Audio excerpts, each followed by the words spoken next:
오늘도 주님의 은혜와 사랑이 우리 가운데 풍만함을 믿습니다. 네, 이 시간 밥 먹고 가장 졸린 시간이죠. 그래서 어떻게 하면 말씀을 잘 전할 수 있을까 생각하다가 저의 이야기를 조금 해보려고 합니다. 이제 저는 제주도에 온 지 한 1년 정도 됐습니다.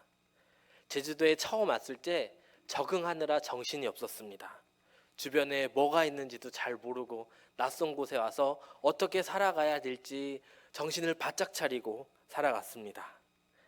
애들 학교는 어디에 있고 어느 어린이집이 좋고 어느 초등학교에 가야 좋은지 아이들의 진학을 위해서도 계속해서 신경을 썼습니다.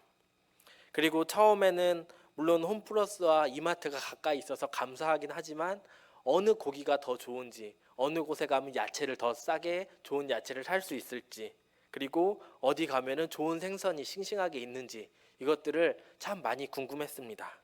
그래서 지금은 오일장에 가서 주로 삽니다.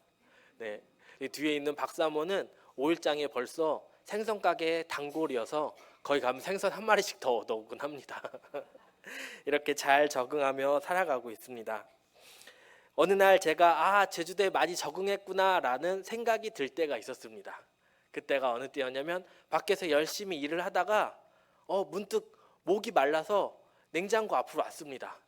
그래서 제가 냉장고 문을 뒤적뒤적 찾으면서 찾는 것이 혹시 뭐였는지 아십니까? 아니요, 귤이었습니다.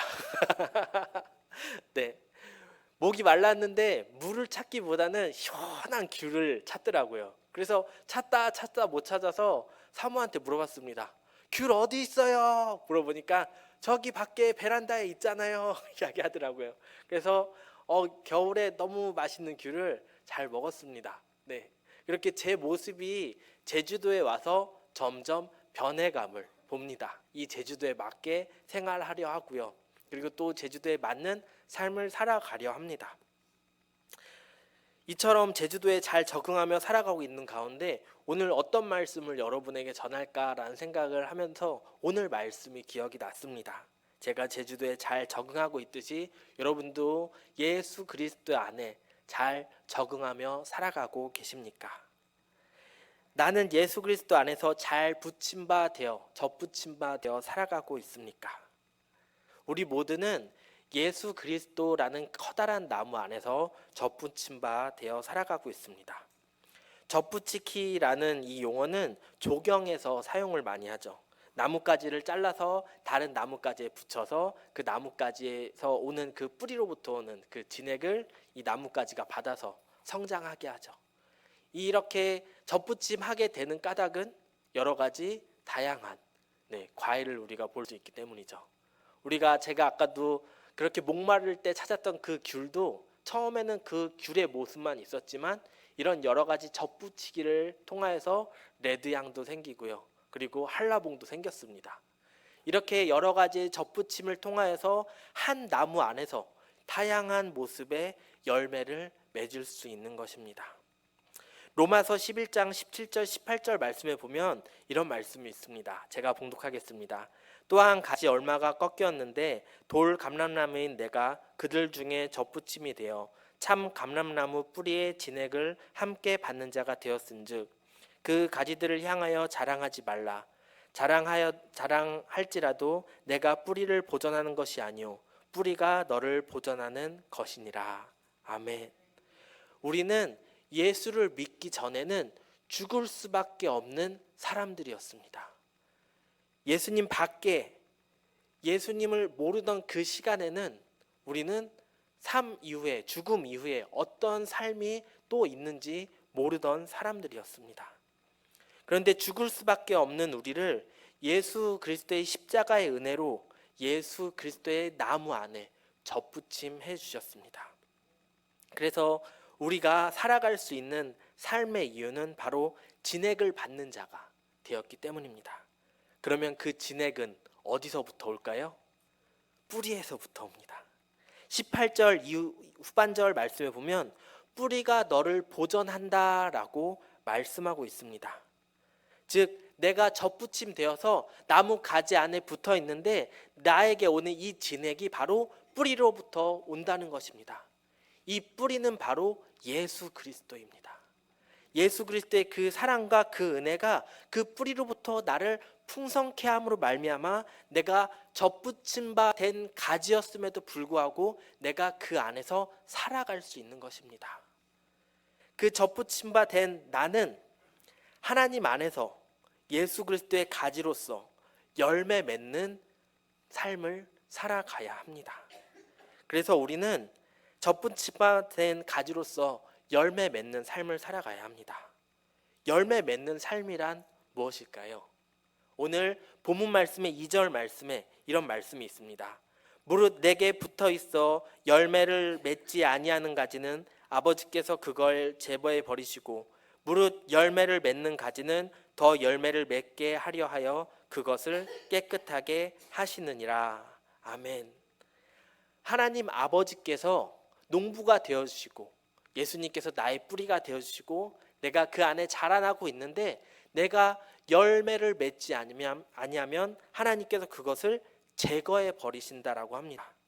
그렇다면 나는 제거당하지 않기 위해서 예수 그리스도 안에 굳건히 붙잡히기 위해서 나는 열매를 맺으며 살아가야 합니다. 여러분 다 아시는 갈라디아서 5장 22절 23절 말씀에 보면 성령의 열매에 대해서 말씀하고 있습니다. 우리 화면을 보면서 함께 봉독하시겠습니다. 오직 성령의 열매는 사랑과 희락과 화평과 오래 참음과 자비와 양성과 충성과 온유와 절제니 이 같은 것을 금지할 법이 없느니라. 아멘. 우리는 이런 성령의 열매를 맺으며 살아가야 합니다. 그렇다면 여기서 한 가지 질문을 드리겠습니다. 그렇다면 열매가 가지고 있는 역할이 무엇일까요? 열매가 가지고 있는 역할은 생명을 낳게 하는 것입니다. 여러분 혹시 아라홍련이라는 연꽃 아시나요? 네, 꽃 사진. 네, 너무 이쁜 꽃이죠. 하나 더 사진 보여주시겠어요? 네, 이렇게 넓은 연꽃 밭에서 이 꽃이 피었습니다. 그런데 이 꽃은 특별한 것이 있습니다. 그게 뭐냐면 2010년 경남 함흥군 성산 산성에서 고려시대 것으로 약 700년 전에 씨앗이 발견이 됐습니다. 네, 그래서 이 700년 전의 것을 10개 정도 씨앗을 발견하였는데 이것을 식물학자들이 한번 싹을 틔워보기로 하였습니다. 그래서 그 중에 2개는 농업기술센터에서 1개는 함안박물관에서 싹을 틔웠습니다. 그 중에 몇 개는 발화를 하고 몇 개는 싹을 틔우지 못하였습니다. 관찰 기록에 따르면 씨앗 담그기를 한 지 5일이 지난 다음에 싹을 틔웠다고 합니다. 그리고 첫 번째 잎이 나온 후 여러 개의 잎이 정상적인 성장을 보였다라고 합니다. 우리가 여기서 조금 더 관심을 가지고 볼 것은 700년 전에 그 씨앗이 싹이 났다는 것입니다. 대단하지 않습니까? 700년 전에 그 씨앗인데 이렇게 열매의 역할은 씨앗을 맺게 하는 것이고 그 씨앗은 다른 생명을 낳게 하는 것이죠. 우리가 아까 읽었던 이 성령의 열매는 바로 우리가 이것을 맺음으로 말미암아 생명을 잉태하게 하는 것입니다. 내가 받았던 그 예수 그리스도의 십자가의 사랑의 은혜를 다른 사람에게 전해주기 위한 열매인 것이죠. 그래서 우리는 이 열매를 맺혀가야 합니다. 성령의 열매를 맺는 것, 성령의 열매를 맺는 것, 그것은 바로 또 다른 생명을 태어나기 위함입니다. 내가 열매를 맺으려면, 우리가 열매를 맺으려면 어떻게 해야 할까요? 교회에 열심히 나오면 됩니까? 네, 교회만 열심히 나오면 안 됩니다. 교회를 열심히만 나오면 안 되고 교회에 나와서 예배를 드릴 수 있어야 합니다. 예배를 드릴 수 있는 것, 예배를 드리는 것, 그것은 내가 예수를 구주로 영접하였기 때문에 내가 하나님 앞에서 감사함으로 예배를 드릴 수 있는 것입니다. 예수를 구주로 믿기 위해서는 무엇이 있어야 하나요? 믿음이 있어야 됩니다. 예수 그리스도를 믿는 믿음이 없으면 내가 예수 그리스도를 구주로 영접할 수 없습니다. 그렇다면 이 믿음은 어떻게 생길까요? 바로 로마서 10장 17절 말씀이죠. 함께 봉독하시겠습니다. 그러므로 믿음은 들음에서 나며 들음은 그리스도의 말씀으로 말미암았느니라. 아멘. 우리가 말씀을 듣는 것에 대해서 여러 번 강조해도 이것은 절대 부족함이 없습니다. 왜냐하면 우리가 들어야지만 믿음이 생기기 때문입니다.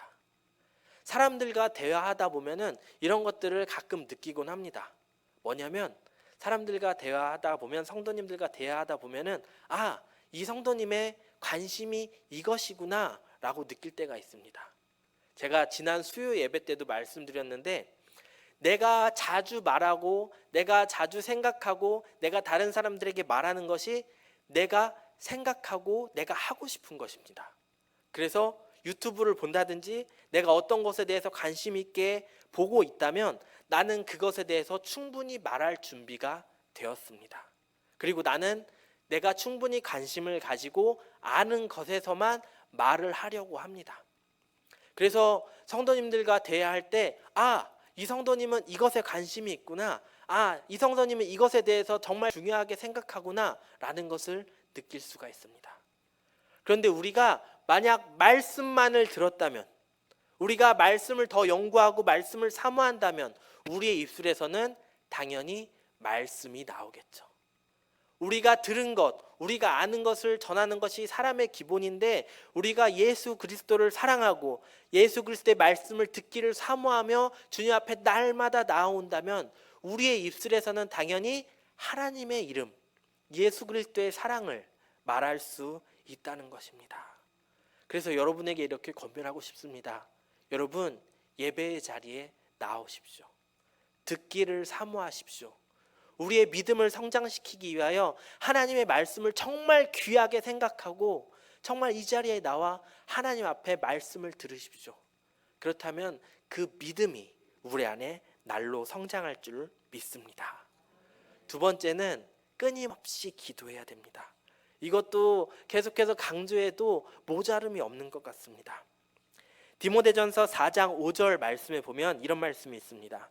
하나님의 말씀과 기도로 거룩하여지니라. 아멘. 하나님의 말씀과 기도로 내가 거룩하여집니다. 우리가 말씀을 듣고 그 말씀에 의지하여 하나님 앞에 기도해야 합니다. 그렇다면 그 기도를 통하여 하나님께서 나를 거룩하게 하십니다. 거룩하다라는 것은 카도시라는 히브리어인데요, 이 말씀은 나누다, 구분하다라는 뜻을 가지고 있습니다. 이 거룩함, 내가 하나님의 거룩함을 가지고 있으면 나는 세상의 것과 다른 사람이 되어야 됩니다. 나는 세상의 것과 구분되는 사람이 되어야 됩니다. 때로는 우리 삶이 이 거룩함이 없기 때문에 술에 물 탄 듯, 물에 술 탄 듯 이것이 뭔지 잘 모를 때가 있습니다. 그럴 때마다 말씀을 기억할 수 있길 바랍니다. 나는 말씀으로 인하여 거룩한 사람입니다. 그 말씀 앞에 서길 소원합니다. 하나님, 내가 기도할 때 나를 거룩해 하여 주시옵소서. 나를 구분하게 하여 주시옵소서. 내가 하나님 앞에 기도하며 나아갈 때 하나님 나를 날마다 새롭게 하시고 새 영을 내 가운데 부어주시사 하나님의 거룩한 자로 세워주시옵소서라고 기도할 수 있는 저와 여러분이 되길 바랍니다. 또한 히브리서 13장 18절 말씀에 보면 우리를 위하여 기도하라. 우리가 모든 일에 선하게 행하려 함으로 우리에게 선한 양심이 있는 줄을 확신하노라. 아멘. 우리가 기도해야 되는 또 한 가지의 이유는 바로 우리가 선을 행하기 위함입니다. 우리가 선한 양심을 가지기 위함입니다. 예수 그리스도를 믿는 우리에게 선을 행하는 것은 당연합니다. 그런데 어떻게 해야 선을 행할지 잘 모를 때가 있습니다. 무엇이 선이고 어디까지가 선이고 어느 선까지 해야 선인지 우리는 잘 구분하지 못할 때가 있습니다. 그래서 우리는 기도해야 합니다. 하나님의 뜻을 깨달아 알고 하나님 나에게 선한 마음을 주시옵소서라고 기도했을 때 하나님께서 우리의 삶을 통하여 선한 모습으로 선한 방법으로 우리를 인도하실 줄 믿습니다. 그러므로 내가 열매 맺기 위해서 해야 되는 두 가지, 첫 번째는 말씀을 사모하면서 듣고요, 두 번째는 끊임없이 기도해야 합니다. 내가 예수 그리스도 안에 접붙임 바 되어 하나님께서 날마다 주시는 그 뿌리의 영향력으로 말미암아 하나님 앞에 예배하고 말씀을 듣고 기도함으로 내 삶이 달라졌다면 우리는 이제 우리의 눈을 들어 주변을 바라볼 수 있어야 합니다. 우리가 나 혼자만 성장하는 것이 아닙니다. 여러분, 나무에서 한 가지만 커다랗게 성장해 한다라고 생각을 해보십시오. 그러면 그 나무가 불균형하기 때문에 우리는 저 나무가 어디 아픈가라고 생각할 것입니다. 나무가 성장할 때는 뿌리가 깊이 박히고 그 나무가 점점 커져서 가지를 맺게 되는 것이죠. 이 가지도 양쪽으로 균형 있게 잘 성장해야지 넘어지지 않고 크게 성장할 수 있습니다. 이처럼 내가 예수 그리스도 안에 접붙임 바 되었다면 나만 잘 크는 것이 아니라 주변의 분들이 잘 크고 있는지 살펴볼 수 있어야 합니다. 로마서 15장 1절에서 2절 말씀, 우리 말씀을 통해서 함께 봉독하시겠습니다. 믿음이 강한 우리는 마땅히 믿음이 약한 자의 약점을 담당하고 자기를 기쁘게 하지 아니할 것이라. 우리 각 사람이 이웃을 기쁘게 하되 선을 이루고 덕을 세우도록 할지니라. 아멘. 저는 여기에 모인 성도님들 한 분 한 분이 예수 그리스도 안에 뿌리를 내리고 접붙임 바 되었다면 우리가 함께 성장할 수 있는 방법을 찾아야 된다라고 생각합니다. 저는 그 중에 첫 번째가 지금 시행하려고 하는 릴레이 정교의 기도입니다. 지지난주부터 아마 구역자님들을 통해서 계속 연락 받으셨을 거예요. 기도 제목 내세요. 그리고 말씀카드, 신년 말씀카드 받았으면 그거 어떤 구절인지 적어서 내주세요. 이렇게 계속 연락 받으셨을 거예요. 네. 그 연락받은 걸 구역자님들을 통해서 이렇게 모아서 오늘 나눠드린 릴레이 기도집을 만들었습니다. 전사님이랑 저랑 열심히 타이핑도 하고 틀린 것들을 계속 수정해서 만들었는데 이거 하나하나를 타이핑하면서 수정하면서 만들던 중에 기도하게 되더라고요. 이 성도님들은 이런 문제를 가지고 있구나. 이 가정에선 이 안타까움이 있구나. 이 가정에서는 이 기도 제목이 있구나. 라는 것을 릴레이 기도집을 만들면서 알게 되었습니다. 알게 된 다음에 기도하게 되더라고요. 성도님들, 오늘 나눠드린 이 릴레이 기도집 꼭 가지고 와서 함께 기도해 줄 수 있길 바랍니다. 함께 기도할 때 우리가 함께 성장할 수 있습니다. 누군가는 정말 아파서, 누군가는 정말 힘들어서 이 기도 제목을 내놓습니다. 누군가는 정말 간절함으로 기도 제목을 내놓습니다. 그러면 우리 함께 기도해야 하지 않을까요? 정말 교회를 위해서, 우리 성도님들을 위해서, 이 땅을 위해서, 제주도를 위해서, 대한민국을 위해서 우리가 정말 기도해야 할 기도의 영역은 너무나도 많습니다. 사랑하는 성도 여러분, 우리 함께 기도합시다.